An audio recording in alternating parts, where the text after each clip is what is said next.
તમે બધાએ રામાનંદ સાગર દ્વારા રચિત રામાયણ તો જોઈ જશે અને એની અંદરનો એક સીન આવે છે કે બાળ સ્વરૂપ રામ કાગ સાથે રમી રહ્યા છે, કાગડા સાથે.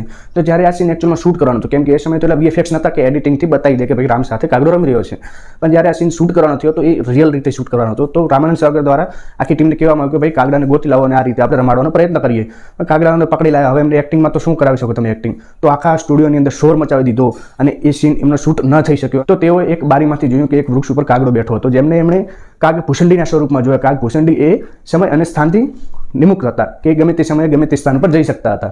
તો એમણે આરાધના કરી કે મને આ સીનની અંદર મદદ કરો, જેથી હું આવનારી પેઢીને રામાયણને વિડીયો સ્વરૂપમાં બતાવી શકું. તો પછી તેમને વિશ્વાસ આવ્યો કે નહીં, આ સીન શાયદ થઈ શકશે અને તેઓ બધા કેમેરાની પાછળ જઈને સંતાઈ ગયા અને કહી દીધું કે ભાઈ કેમેરા ચાલુ કરી નાખો, મને વિશ્વાસ છે કે આ કાગ રામ સાથે આવીને જરૂર રમશે. પછી જ એવા જ સમયમાં એ કાગ ઉડીને આવે છે અને રામ સાથે જાણે સ્વયં રામ સ્વરૂપ બાળ સ્વરૂપમાં હોય અને કાગ ભૂસંડી એમની સાથે રમતા હોય. તો આવી રીતનો 10 મિનિટ સુધી સીન થયો અને પછી કાગ